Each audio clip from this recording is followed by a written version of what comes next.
Eric Alonso. Oh.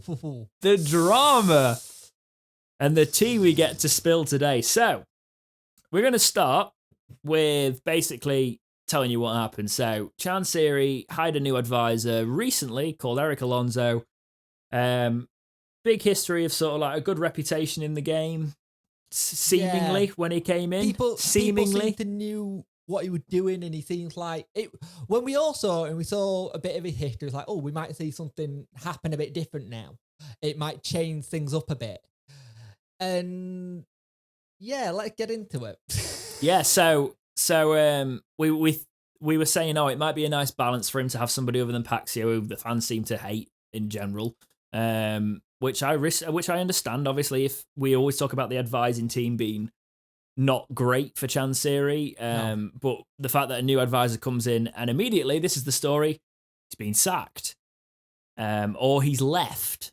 Yeah, It sounds more like a sacking to me after the stuff that's come out afterwards, and it's been pitched like he's left. So let's just read Eric Alonso's tweet. He says, due to irreconcilable differences with the club, I am sorry to say that I will no longer be advising Sheffield Wednesday Football Club. Although it was a brief period, I was assisting the club. I appreciate all of the messages from support from the fans, and I am disappointed I wasn't able to bring back success to a prestigious and historic club.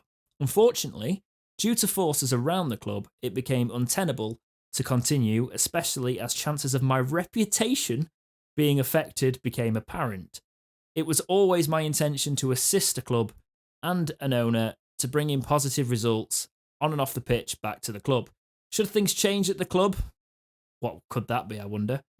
Then I will be more than happy to return and bring all the force I have to restore it to where the club should be in the Premier League. All the force he has. That's very Star Wars. So we saw that. And then we were like, oh, so clearly there's something rotten with CHANSIRI. He's done it again. Bad advice. He's sacked somebody who's trying to stand up to him. Story develops a little bit more. And he starts liking fans' tweets. Yeah. And go on, you say a little bit and then we'll get into the tweets. It's really weird because I started looking at this pattern and going, he's liking tweets and he's liking everything that we kind of already kind of know with what's going on with Paxo and stuff. And it does seem like it's either CHANSIRI and Paxo or it's the highway. If you've got something different. Let's just tell you the juiciness of these tweets he was liking, right? If you're an audio listener, if you want to quickly jump on the video version on YouTube, we're going to show these. I'm going to show these up. So we've got a tweet that says, no, you've been asked. No, you probably can't tell us, but please, for the sake of the fans, tell us what the hell is going on with our club. Balls to whatever non-disclosure agreement you'll have in place. Our club is being killed and nobody is helping us. That was one of his liked tweets. He liked one that said, what the, with the eyes that says, you said cook and he said no, right? Question mark. He liked that. There's a few more with a few more colourful language. One that said, incredible, this statement tells you everything that is wrong with our club and has been since Paxio came on board. Turn the lights off, League One, here we come. And then there was this one which was quite a baity one. I didn't know if he was just liking everything for a while, but then I looked and he wasn't. Seem it, did it? He did seem it immediately, but then he went, this tweet was, wow, there they are. Check Alonso's liked tweets. He's with us. He's confirming everything we're saying about DC. So, Eric, answer me this. Does CHANSIRI, 1, care about Wednesday deep down? Question mark. Yeah. 2, only involved so we could secure the loan against the ground. Retweet for 1, like for 2. That's the one that made me think he was liking everything because he liked it. Right. It did, didn't and it? Because to be honest, that one doesn't make sense to me because I think that was a baity tweet. It's juicy, don't get me wrong, if that was a genuine thing, but I don't think, why would CHANSIRI want a loan against the ground if it wasn't just to help us with financial fair play, right?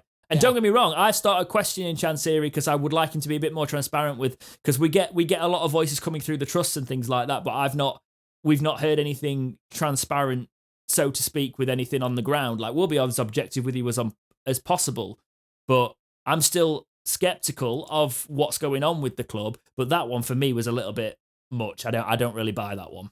But yeah, then Chansiri reacts to it, and this is the bit I don't get. Yeah, it's he wasn't too happy with it, to say the least. He says he was talking to Yorkshire Live, and he said, quote, "I don't understand why the media and some fans give him, Alonso, too much importance. Eric has never been an official advisor. Whoever has worked within the club, no one has tried to go out on social media to talk with the fans, and the media try to make themselves look important and big." Can I just put in my bit here with the next bit that's underneath the response? Definitely. So when we had the bit where Chansiri was doing all the media to spill, kind of to tell us what was going on, Eric, he is an advisor, the same as anyone else. Whoever does the most good for the club, the most I listen. If Eric does good, help me sell players and bring good players, of course I will listen more. So what the is same as anyone else. That's what it was, Chansiri. That's the thing. I read some of it, and I'm like, also, do either of you want to come on the podcast and we'll talk to you about it? And you can have a platform where fans who actually listen and want just transparency. We got quite a lot of Wednesday fans that listen to this and interact with this podcast. This is probably one of the best platforms for it, even though it's a brand new podcast.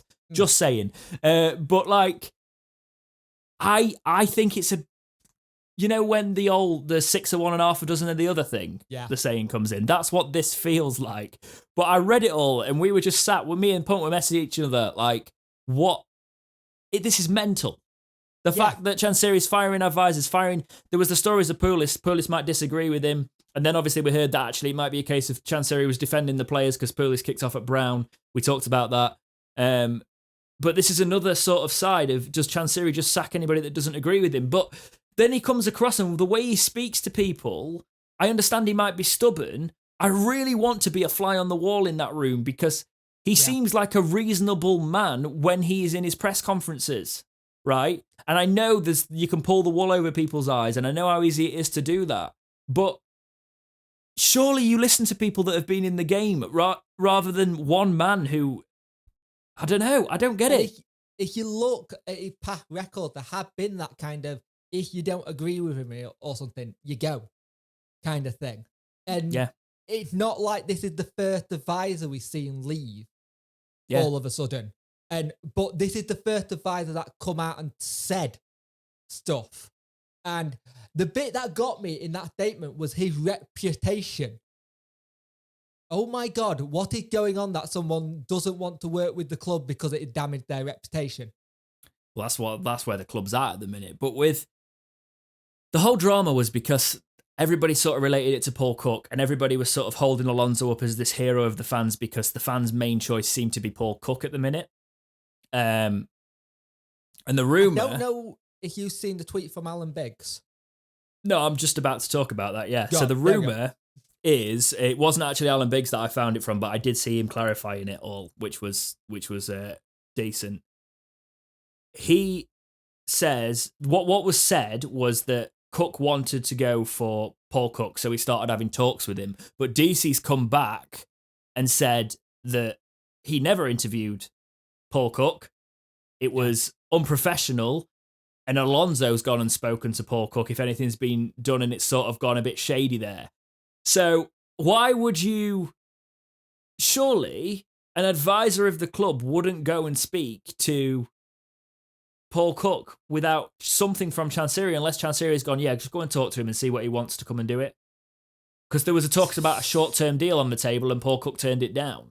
Yeah. So was Alonso bringing him in with something bigger maybe? Do you think Alonso went out and the story comes there from like him going, oh, we can get you a decent deal at Wednesday, and then he maybe Chansiri's saving a bit of face. He comes in for the meeting with Paul Cook and Chansiri's like, no, I only want to give you a short-term deal. And Alonso's then like, but I've promised him all this. I don't know. Could be hearsay yet again, but rumours. But then you got the situation where Paul Cook come out and said stuff. So if he's actually said that he thinks this is an official attempt to come in and woo him to say, come be our manager and stuff. And I am a little bit concerned about, I keep hearing about offering managers or head coach or whatever you want to call it, short-term deals, because that makes... Who's going to want to come in just for like the last bit of the season, keep them up, and then you might get some money if you keep them up, and then we've got to start again.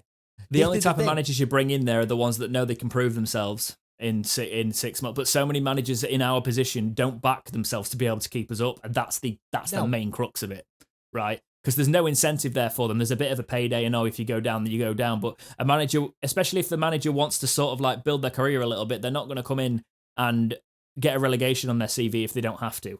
I expect. You've seen people have it before where they've gone for the juggler and said that ruined his reputation because he called in unprofessional kind of thing. That's the kind of thing. And he's done it He's done it now with a couple of managers. He did it. He said it with Monk. He said it with Pulis, and now he said it with Paul Cook, who actually wasn't even at the club to see what was going on. It is weird that he calls a lot of people unprofessional when they are professional managers. Yeah. What's your idea of professionalism? Yet again, transparency. I honestly, I have said, probably for way too long and more than most fans, I have said CHANSIRI has got the club's best interests at heart. Yes, but unless I start getting some sort of concrete from it, I'll be annoyed if I end up falling under that category of, when he says some fans, because my idea of when he says some fans don't support him are the fans that we do have them in our fan base that just don't listen at all and are constantly just like success or nothing. And that's talking to a brick wall anyway. But if those some fans start to drag people in who have got genuine questions and genuine criticisms, I want to know.